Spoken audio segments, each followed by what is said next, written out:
बबलू कुमार यादव जी। श्री हरिवंश महाराज जी आपके चरणों में कोटि कोटि प्रणाम। महाराज जी, मैं कोई भी गलत काम जो आपने बताए हैं, मांस खाना, व्यभिचार करना, जुआ खेलना, शराब पीना, स्वर्ण चोरी आदि नहीं करता, और जितना बन पाता है नाम जप करने का प्रयास करता हूं। तो प्रभु जी, क्या मुझे वही गति मिलेगी जो राधा केली कुंज के साधक जनों को मिलेगी? ये तो भगवान जाने, क्योंकि राधा केली कुंज के साधक केवल हमारे लिए प्राण समर्पित किए हुए हैं। रात दिन अपने माँ बाप, परिवार, सांसारिक सुख, मनोरंजन सब कुछ छोड़ करके। कैसे तुम रात में चैन से सो सकते हो? वो चैन से नहीं सोते, 1 बजे रात्रि के जग करके सेवा में सब। देखो पूरा सिंहासन, जब 4 बजे सत्संग होता है तो पूरा सिंहासन तैयार हो जाता है। एक पॉइंट है, 500 लोगों का भोजन, बाल भोग, राजभोग, शयन भोग, कोई पर यहाँ नौकर नहीं है, सब संत जन ही लगे हुए हैं। अब इनकी बराबरी कैसे कर सकते हो? ना अपनी माँ से बात करते हैं, ना पिता से बात करते हैं, ना पत्नी है, न संसार है, न सुख है, न मनोरंजन है। रात दिन अपने जीवन को अर्पित किए हुए हैं। कोई किसी से मतलब नहीं रख रहा, केवल परमात्मा से मतलब रख रहा है। अब हम कैसे कह दें कि इनकी बराबरी कर सकते हो? तो महाराज जी, तो क्या मेरी गति अच्छी होगी? हाँ, उस गति, हाँ भगवत प्राप्ति हो जाएगी, लेकिन इनकी बराबरी हम कर सकें, राधा केली कुंज के संतों की बराबरी, तो हमें लगता है थोड़ा हमें अपनी भाषा बदलनी चाहिए। क्या इन संतों की चरण रज की प्राप्ति हमको हो जाएगी? बात तो एक ही होगी ना। तो अगर हम भाषा बदल दें, बराबरी करना, जैसे कि क्या हम मीरा जी की बराबरी कर सकते हैं गिरधर गिरधर करके? आप विचार करो, हमको यही बोलना है कि हम मीरा जी की चरण रज के अधिकारी हम बन सकते हैं, तो हमारी बात बन जाएगी। बात तो एक ही हो गई ना। लेकिन मीरा जी की, नरसिंह मेहता जी की, हनुमान जी की हम बराबरी करना चाहे तो हमें लगता है कि शायद ठीक नहीं रहेगा। हम उनकी चरण रज चाहे तो ठीक रहेगा। हम भक्ति करके उनकी चरण रज बनना चाहे तो हमारी बात बन जाएगी। क्योंकि सबके प्रति दैन्य भाव, खूब नाम जब, बराबरी शब्द से अभिमान झलकेगा, नहीं झलकेगा कि हम इनकी बराबरी करने। बराबरी के लिए तो फिर घर परिवार छोड़कर लगोटी लगाओ, कोई मनोरंजन नहीं, कहीं किसी भंडारे में नहीं जाना, कहीं किसी सभा में नहीं जाना। रात दिन अपनी दिनचर्या में सब जवान, कोई मोबाइल नहीं, मोबाइल उनके पास जो सेवा में है, ये सबके पास थोड़ी है। और रात दिन भजन में लगना बहुत कठिन बात है बच्चा, बहुत कठिन बात है। भगवान जिस पर कृपा करे वही ऐसे मार्ग में चल पाता है। गौतम जी, नई दिल्ली। राधे राधे प्रभु जी। राधे राधे महाराज जी। महाराज जी, दर्शन बड़े या आज्ञा? आपके दर्शनों के लिए कई बार आज्ञा से बाहर आना पड़ता है। अगर आज्ञा भजन के अंतर्गत है, अगर हमें भजन छोड़ करके दर्शन के लिए जाना पड़े और गुरु आज्ञा है कि आप भजन करो, तो फिर हमें गुरु आज्ञा पर रहना चाहिए। जैसे एक बार भाई जी से हनुमान प्रसाद पोद्दार जी महाराज जी की सेवा में रहने वाले राधे श्याम बंका जी 10-10 दिन हो जाते, समीप नहीं जाते।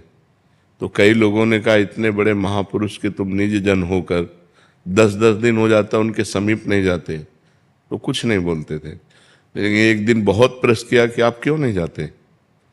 तो उनका भाई जी की आज्ञा हमारे लिए सर्वोपरि। उन्होंने कहा है कि ग्रंथों का संपादन करो, तो मैं रात दिन उनकी आज्ञा का पालन करता हूँ। अगर भाई जी की आज्ञा में त्रुटि हुई तो दर्शन क्या, हम उनकी आज्ञा का पालन कर रहे हैं। जब कभी समय मिलता है तो उनसे दर्शन कर लेते हैं। नहीं, भाई जी ने हमें आज्ञा की कि ग्रंथों का संपादन करो, तो मैं ग्रंथों का संपादन कर रात दिन उसमें लगा हुआ हूँ। मैं भाई जी के दर्शन से ज़्यादा भाई जी की आज्ञा का पालन करना चाहता हूँ। तो ये राधे श्याम बंका जी ने कहा। तो वैसे भी आज्ञा सन्न सुसाहिब सेवा, अगर आज्ञा का पालन हो रहा है तो बहुत श्रेष्ठ बात है।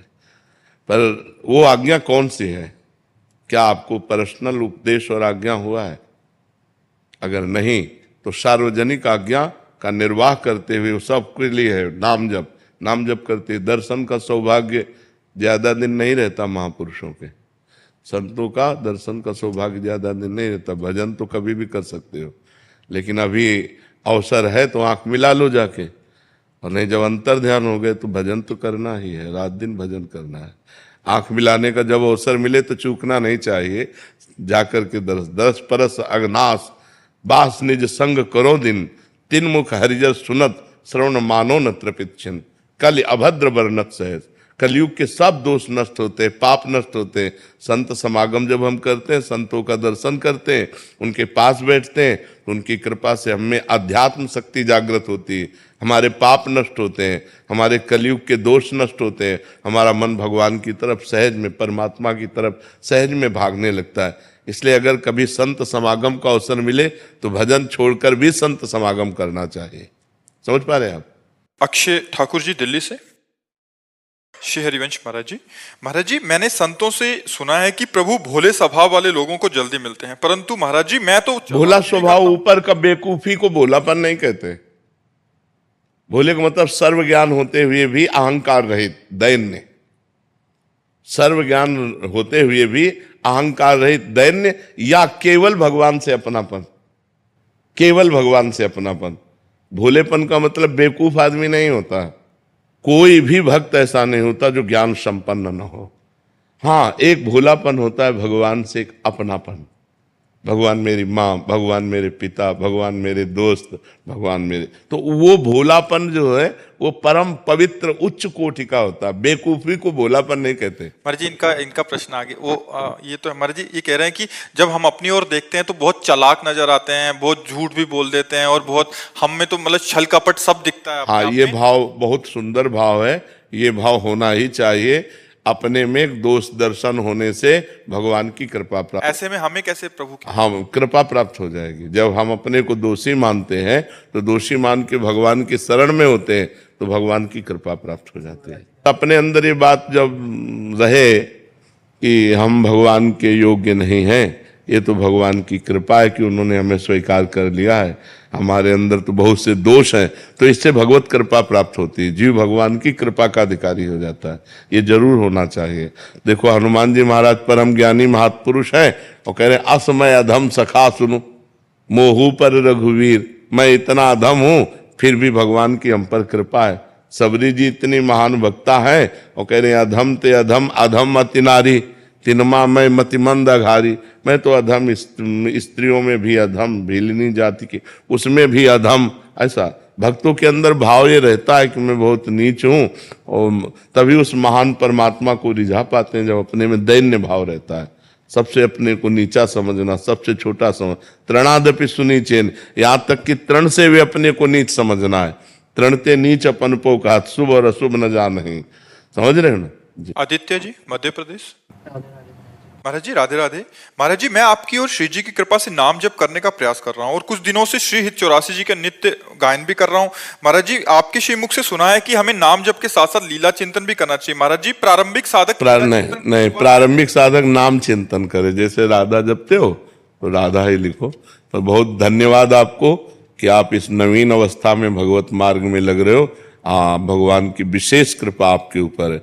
नवीन अवस्था में उद्दंडता सुहाई देती है, खेल कूद सुहाई देते हो। आप साधन में लग रहे हो तो आपके ऊपर विशेष कृपा है। बस कुसंग ना होने पावे। कुसंग बच्चों से ही होता है। जो गंदे बच्चे हैं, गंदे आचरण करने वाले हैं, ऐसे बच्चों का संग मत करना। बहुत अच्छे बनोगे तुम, ठीक है?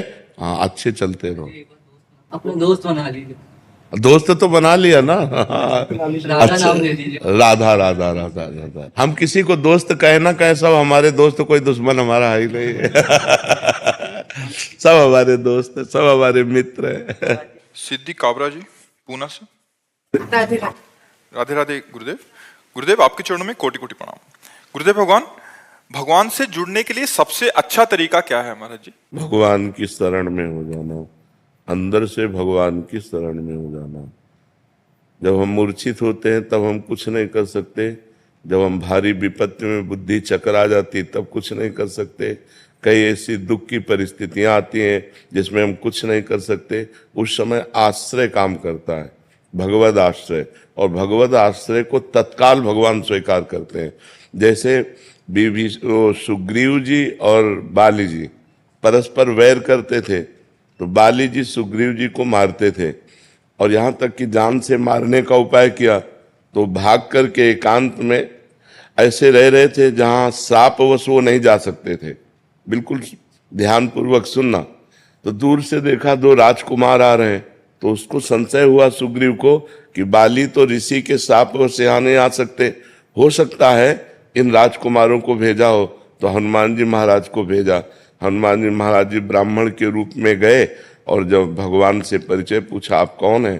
तो उनका, हम दशरथ पुत्र राम लक्ष्मण हैं, हमारी पत्नी को कोई अपहरण करके ले गया है, उसकी हम खोज कर रहे हैं। तो हनुमान जी महाराज चरणों में गिरे, अपने प्रभु को पहचान करके और अपने कांधे पे बैठाल करके लाए।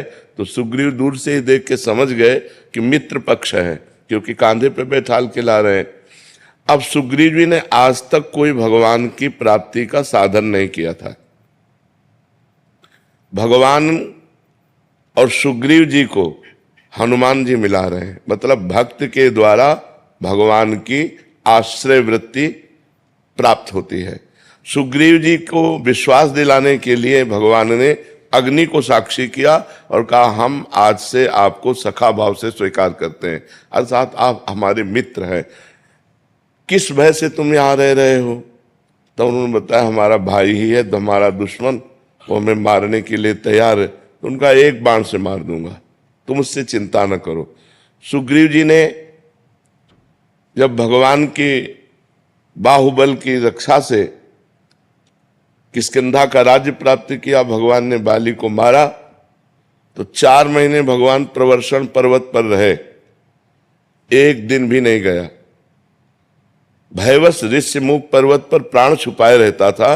भगवान के आश्रय से किष्किंधा का राजा बना, एक दिन भी दर्शन नहीं करने गया, ऐसी इनकी भक्ति थी, केवल आश्रय। तो जब बाली को भगवान ने मारा तो बाली ने पूछा, मैं बैरी सुग्रीव प्यारा, कारण कवन नाथ में मारा, मैं आपका दुश्मन हो गया और सुग्रीव आपका प्रिय हो गया, ऐसा क्या? हम दोनों भाई हैं, जानते हम कितने भजनानंदी हैं, हमने कोई साधन भजन नहीं किया, इसने कोई साधन भजन नहीं किया, आपने मुझे क्यों मारा, इसका पक्ष क्यों लिया? तो भगवान ने कहा, ये मेरा शरणागत है, शरणागत का मित्र मेरा मित्र होता है, शरणागत का शत्रु मेरा शत्रु होता है, ये मेरा प्रण है। तो आश्रय मात्र से भगवत प्रीता प्राप्त होती है। अन्य साधन फिर धीरे धीरे हम करते रहें, लेकिन हृदय से जब हम भगवान को अपना मानने लगते हैं, हे भगवान मैं आपका और आप मेरे, भगवान मेरे मैं भगवान का, मैं किसी का नहीं, भगवान का सिर्फ, इतनी बात हृदय में आ जाए तो सहज में भगवत प्राप्ति हो जाए, सहज में भगवत। पर ये आना बड़ा कठिन है, क्योंकि जब तक सबकी ममता ताग बटोरी, मम पद मन ही बांध बर डोरी, तब तक बात नहीं बनेगी।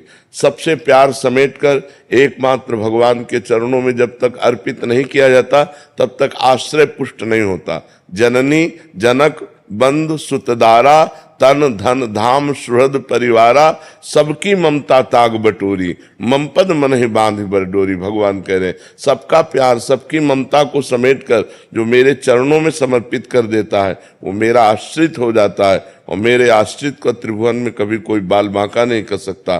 फिर उसके हृदय में भगवान की भक्ति के प्रभाव से शुद्ध ज्ञान प्रकट होता है, मायामल का नाश हो जाता है, वो मुक्त हो जाता है, भगवान के प्रेम को प्राप्त हो जाता है। आदर्श वाजपेयी जी लखनऊ से। महाराज जी राधे राधे राधे महाराज जी। महाराज जी, आपने बताया था कि एक श्वास में ज्यादा से ज्यादा नाम जप करना है, फिर एक एकांतिक में ये भी बताया था कि जितने आराम से जपें उतना अच्छा है। तो उपासक नाम जप आराम से जपें या अधिक से अधिक नाम जप? प्रारंभिक उपासक अधिक से अधिक जपें। अलग अलग उपासक की होते हैं ना, क्लास होते हैं ना, जैसे ऐसे भूमिकाएं होती हैं भजन की। प्रारंभिक उपासक को केवल नाम जप प्रारंभ में अधिक से अधिक करने का अभ्यास बनाना है। फिर मन जब हम अधिक नाम जप करने लगते हैं तो अवसर पाकर वो भागता है, राधा राधा राधा राधा राधा राधा राधा। अब वो अपना काम शुरू किए हुए, अब हमको उसके काम को बंद करना है, उसको यहीं लगाना है। तो बार बार मन जहां भाग कर जाए वहां से हटा के नाम में लगावें। इसलिए अब हमको धीमी गति पकड़नी, राधा राधा राधा। अब हमारे सामने लिखा राधा, हमारे कान ने सुना अंदर से राधा, हृदय से बोल रहे हैं राधा। अब मन को भागने का अवसर नहीं मिला। शुरुआत में ही साधक मन पर सवार थोड़ी हो जाएगा। अगर मन पर सवार होने को सोचेगा तो नाम छूट जाएगा। तो पहले नाम का इतना अभ्यास करें कि उसकी नाम जिह्वा में बसने लगे, फिर उस नाम का ध्यान और नाम का श्रवण।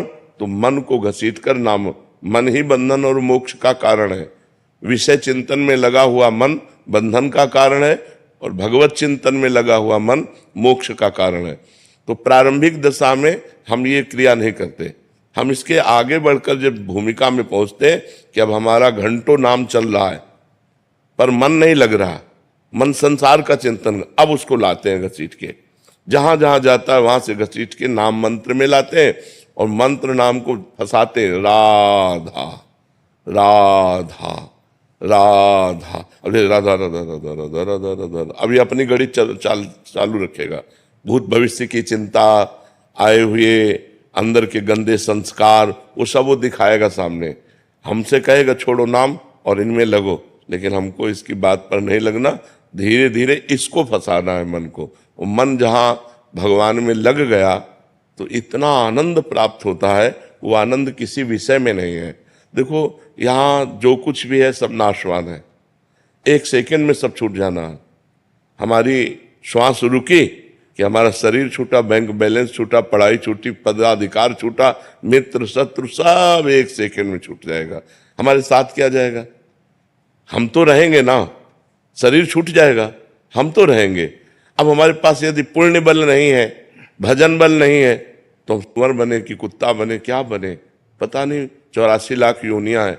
तो हमको इस जीवन में, जीवन के बाद, ये केवल भारत में ही है, ये भारत भूमि के ब्रह्म ऋषियों का शोध है और बाहर कहीं नहीं।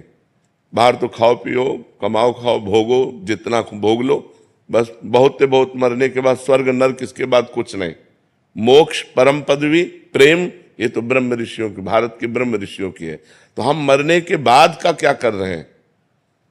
60-70 वर्ष की आयु है, 20 वर्ष जवानी के ऐसे तूफान के आते हैं जिनमें हम कुछ समझ ही नहीं पाते हैं। पीछे के बच्चापन की अवस्था में तो बेसुधी होती है, बुढ़ापे में कुछ कर नहीं सकते। तो अवस्था कब है जब हम अपने मरने के बाद के लिए करें? विचार करो, आधा जीवन तो हमारा सोने और मनोरंजन में चला जाता है, जो आधा जीवन है वो कमाने और खाने और भोगने में चला जाता है। हमारे पास समय कब है? अगर हम सावधान न रहे तो माया हमारे पूरे जीवन को व्यर्थ कर देगी और अगला जन्म फिर हमें नीच योनियों में प्राप्त होगा। और अभी कलिकाल का हम ज्यादा वर्ष तो नहीं देखे, 40 वर्ष देखे हैं, क्योंकि 10-15 वर्ष में तो चेतना जागृत होती है, जानकारी होती है अच्छे बुरे की, क्या चल रहा है क्या नहीं। 13 वर्ष में बाबा जी बन गए थे, तो 40 वर्ष का तुम्हें ध्यान है। इतना बड़ा परिवर्तन 40 वर्ष में हुआ है कि गंदगी ही गंदगी फैलती चली जा रही है, गंदगी ही फैलती चली जा रही है। नए नए बच्चे, छोटे छोटे बच्चे इतने गंदी आदतों के शिकार होते चले जा रहे हैं जो कभी स्वप्न में भी नहीं सोचा गया था। नए नए बच्चियां ऐसी गंदी हरकतों से युक्त होते जा रहे हैं जो कहीं कहीं गुंजाइश ही नहीं थी। ब्याह भले 14-15 में हो जाए, गमन होता था 20 वर्ष में, बड़ी पवित्रता, पातिव्रत धर्म, सत्यता। अब क्या गंदगी! 13 वर्ष से लेकर 20 वर्ष का बच्चा संपूर्ण ज्ञान रखता है संसार का, और इतना व्यभिचार परायण कि 10-20 बॉयफ्रेंड बदल जाते हैं। नहीं बदल जाते, वो व्यभिचारी पुरुष 10 स्त्रियों से, अभी 20 वर्ष का हुआ है और 10 लड़कियों से, ये क्या? तो कलयुग अभी भजन करने का कुछ अवसर रह गया है, आगे और ऐसा अवसर आएगा, भजन पूजन स्वाहा स्वधा। अब यज्ञ कहाँ हो रही है? रोज पंचयज्ञ करने का अधिकार, रोज त्रिकाल संध्या का अधिकार, सब कहाँ गया? सब खो गया। रोज शास्त्र स्वाध्याय, रोज दान पुण्य, नियम पूर्वक दान पुण्य, नियम पूर्वक दूसरों की, ये सब कहाँ गया? किसी तरह हमारी वासनाओं की पूर्ति हो, ये वृत्तियां चल रही हैं। तो भगवत प्राप्ति करने का अवसर इस मनुष्य जीवन में है। बहुत सावधानी पूर्वक हम चलें, परोपकार करें, मांस मदिरा इनका सेवन न करें, पराई माता बहनों के साथ बेविचार वृत्ति न रखें, नाम जप करें तो हो सके। और भी कलयुग के 5000 वर्ष से कुछ ऊपर हुए हैं, 4,32,000 वर्ष की आयु, हाहाकार मच जाएगा। अभी तो 32,000 में नहीं पहुंचा, अभी तो घुटनों के बल चल रहा है। थोड़ा जवान होने दो, फिर देखना भाव भ्रष्टाचारा सब संसारा, धर्म सुने नहीं काना, कान से धर्म नहीं सुनाई देगा। आगे समय आएगा ऐसा कि अगर जो भगवान और धर्म की चर्चा करेगा मार दिया जाएगा, पापाचरण की वृद्धि हो जाएगी। 40 वर्ष में हम बड़ा परिवर्तन देख रहे हैं। छोटे छोटे बच्चे मोबाइल से सब कुछ उनको पता है, सब कुछ पता है, सब सर्च कर लेते हैं और सब कुछ उनको पता है, जिससे उनकी बुद्धि प्राकृतिक माया में आकर्षित होकर के सतमार्ग का त्याग प्रारंभ से ही कर देती है। प्रारंभ से ही झूठ बोलना, प्रारंभ से ही असत क्रीड़ाओं को देखना, प्रारंभ से ही गंदे खेलों को करना, ये छोटे छोटे बच्चों में पाया जा रहा है।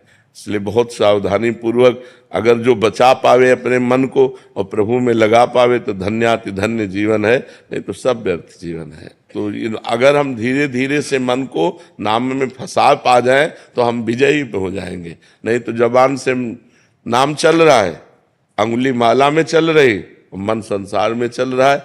जब तीनों का एक मिश्रण हो जाए, जो अंगुली में वही जबान में और वही हमारे मन में, तब भगवत प्राप्ति होती है। संदीप जी दिल्ली से। राधे राधे। राधे राधे महाराज जी। महाराज जी, कई बार नाम जब वो पूजा के दौरान काम व क्रोध का वेग आ जाता है, फिर मैं उसी समय आपकी छवि का ध्यान करता हूं तो शांत हो जाता है। लेकिन महाराज जी, जिस छवि का ध्यान मैं करता हूं उस छवि में नाम जब कर रहा होता हूं मैं, और आप लठ लेके मेरे चारों तरफ घूम रहे होते हैं और घुमा रहे होते हैं महाराज जी। ऐसे में कोई अपराध, महाराज जी कह रहे हैं ऐसे में कोई अपराध तो नहीं हो रहा, मेरी वजह से आपका स्वास्थ्य खराब हो रहा है, मेरे को ऐसा लगता है। नहीं, अब लठ नहीं चला रहे। कह रहे इतना लठ घुमाते आप थक जाते होंगे। देखो, हमारा ये जो पांच भौतिक शरीर है जिसे आप देख रहे हो, ये किडनी रोग से ग्रसित है।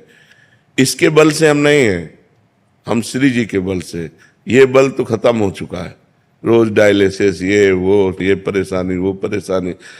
हम इस बल से नहीं है, हम भागवतिक बल से, हम प्रियाजू के बल से हैं। जो चर्चा होती, जो भी दिनचर्या होती है और जिनको भी मंगल में लाभ प्राप्त हो रहा है वो प्रियाजू से प्राप्त हो रहा है। ये सामने एक पांच भौतिक शरीर बैठा हुआ है, इसमें कोई दम नहीं है।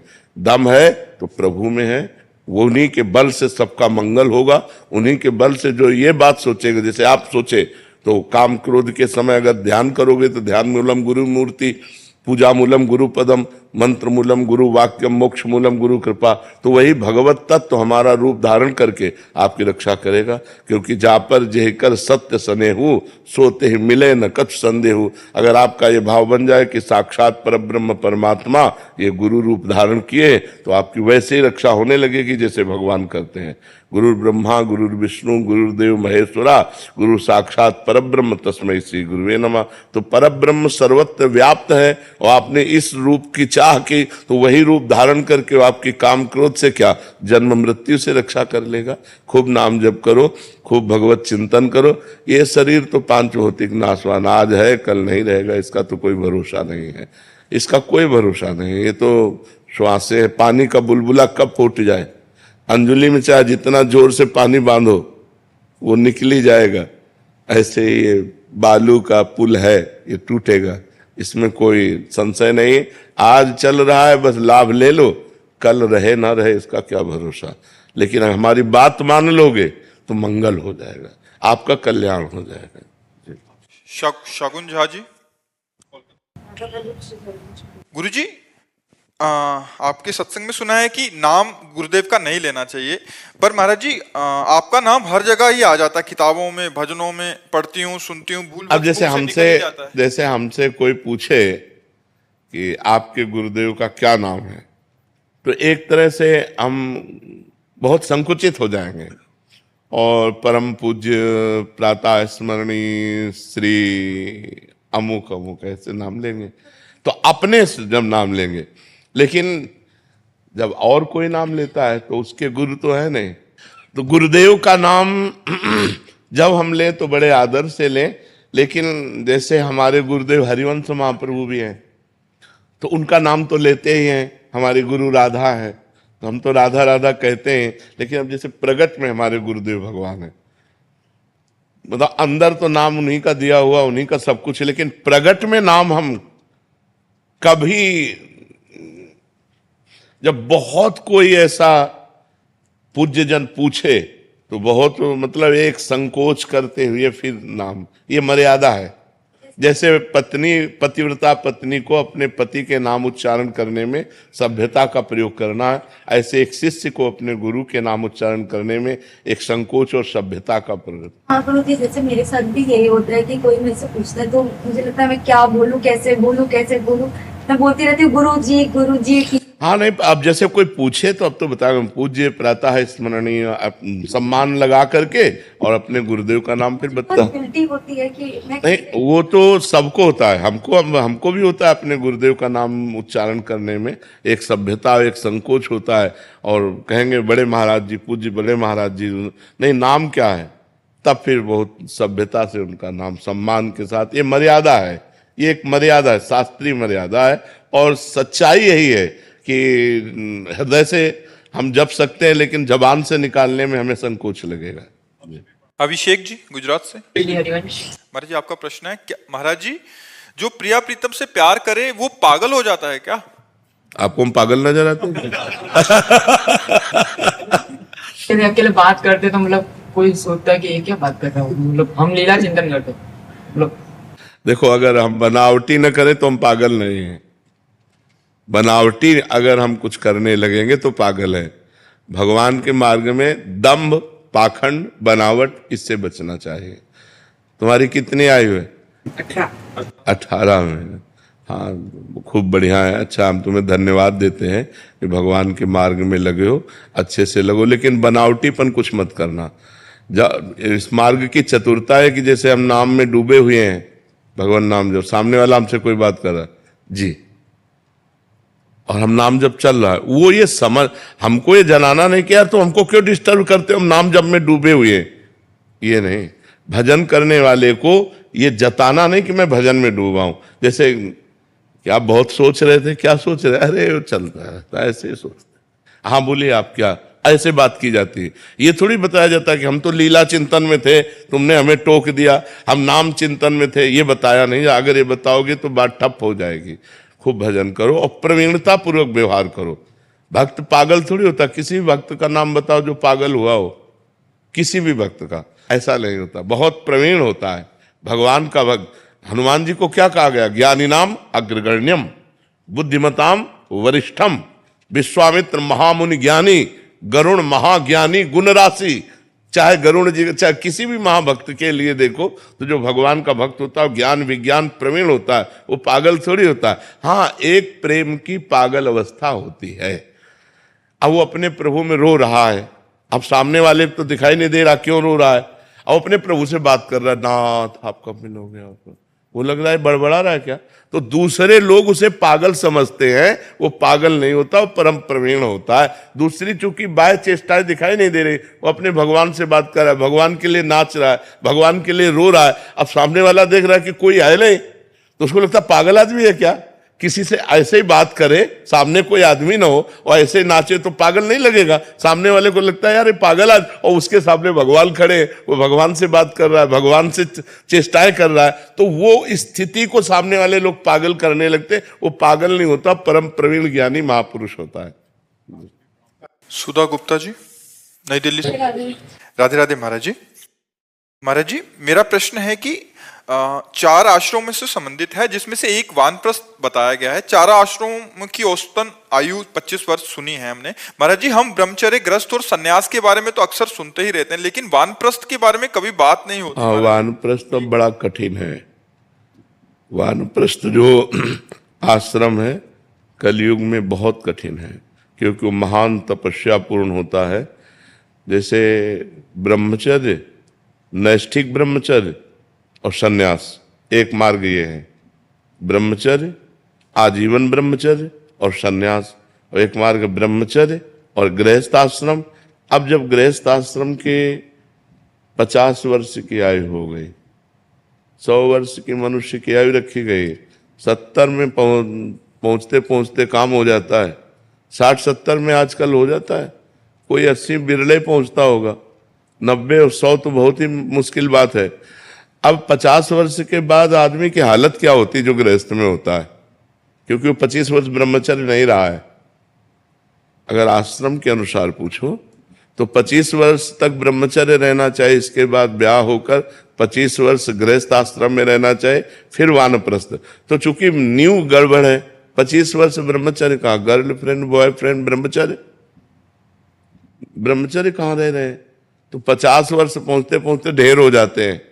अब वो जंगल में जा करके तप में जीवन व्यतीत करें, ना ऐसे जंगल रह गए हैं, और ना ऐसे तपस्वी रह गए हैं कि वो 50 वर्ष के बाद अपनी पत्नी का पुत्रों के हाथ सौंप करके और एकांतवास करते हुए जंगली कंद मूल फलों से निर्वाह करना, जंगली वस्त्रों को पहनना, जैसे पत्तों के वस्त्र पहन लेने, वलकल के वस्त्र पहन लेना, गर्मी, सर्दी, वर्षा तीनों का कोई भी निवारण न करना वानप्रस्थ के लिए।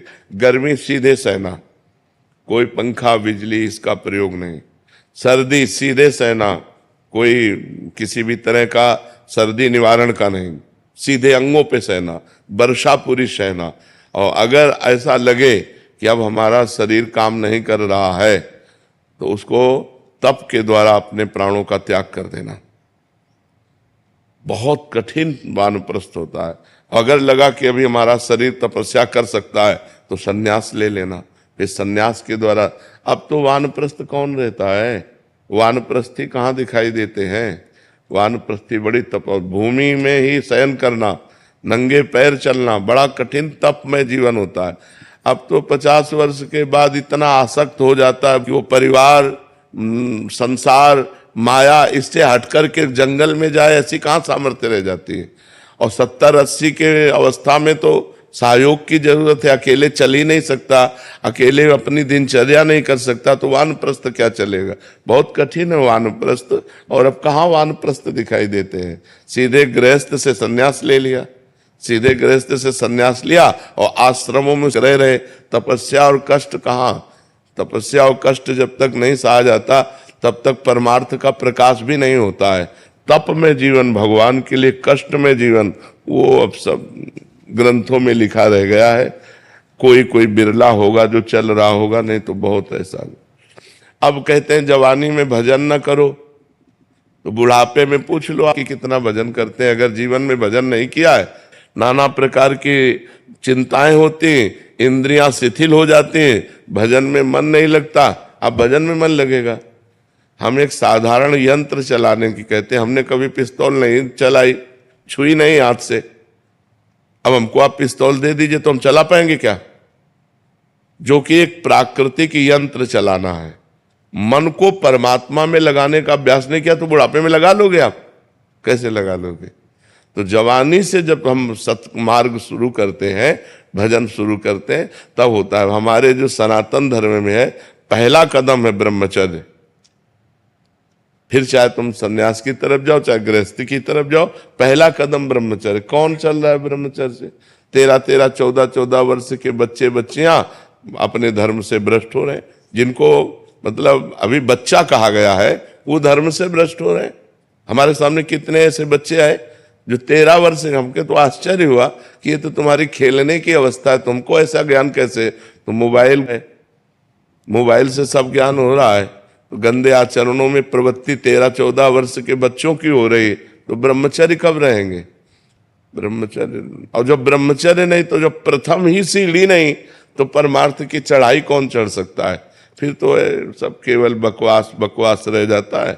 उपदेश सुनो, उपदेश करो, आचरण में उतारना बड़ा कठिन है। आचरण में उपदेश उतार लिए जाए तब तो महात्मा, तब तो गृहस्थी, नहीं तो आचरण में उतारना बड़ा कठिन। छोटे छोटे बच्चे बीड़ी फूकते हैं, सिगरेट फूकते हैं, हुक्का फूकते हैं, नौजवान होते हैं, ड्रग्स लेते हैं, नशा करते हैं, क्लब जाते हैं, गर्लफ्रेंड बॉयफ्रेंड, कितनी गंदगी समाज में फैल रही।